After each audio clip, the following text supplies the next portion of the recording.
It's just after 9 in the morning, and I step into the Mercat de La Boqueria, Barcelona's most famous market. The first thing that catches your eye here is jamón, Spain's pride and joy. The entire leg hangs from hooks, each labeled by color, aging process, and origin.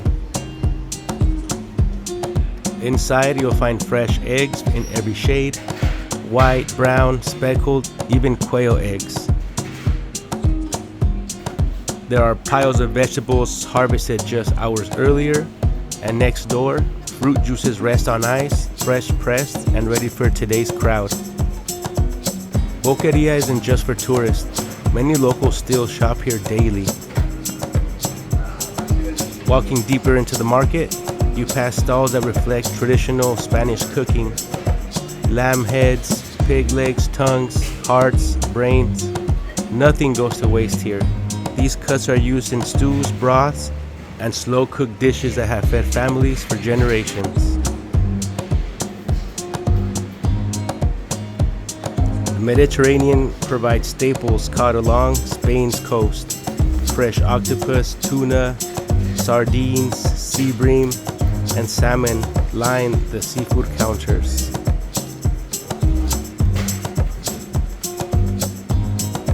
Nearby are pastries and empanadas filled with tuna, ham, cheese, and even Nutella. A perfect quick bite before continuing the walk.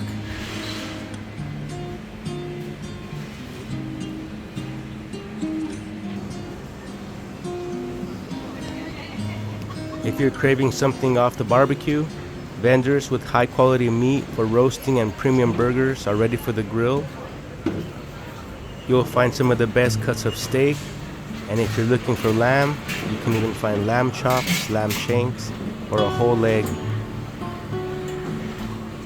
Leaving the market behind, I pass Iglesia de la Mare de Déu de Bethlehem, tucked just off of La Rambla. This has been here since the 17th century, surviving fires, wars, and revolutions.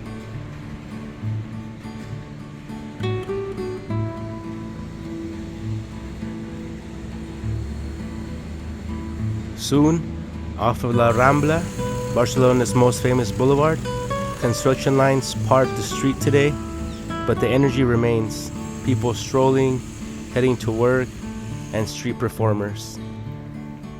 La Rambla has always been a place of movement, once a medieval stream, now a city's historic promenade. I soon arrive at the Plaça de Catalunya, the beating heart of Barcelona.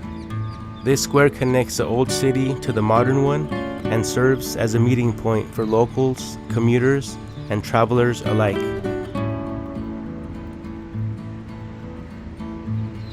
At the top, a man scatters food for pigeons, a scene that's been played out here for decades.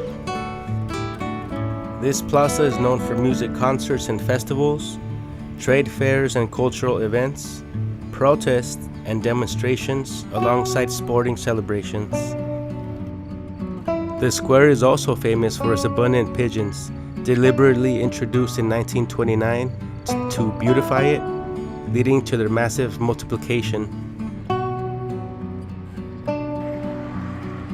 Continuing north, the architecture begins to change. Passeig de Garcia showcases Catalan modernisme. Ornate balconies, sculpted stone, floral columns, and carved faces watching from above. This is one of Barcelona's most famous and fashionable addresses.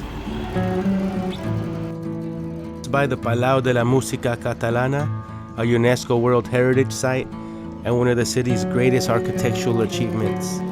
Built in the early 1900s, it's famous for its stained glass, colorful mosaics, and sculpted columns inspired by music and nature. Concerts still take place here almost every night.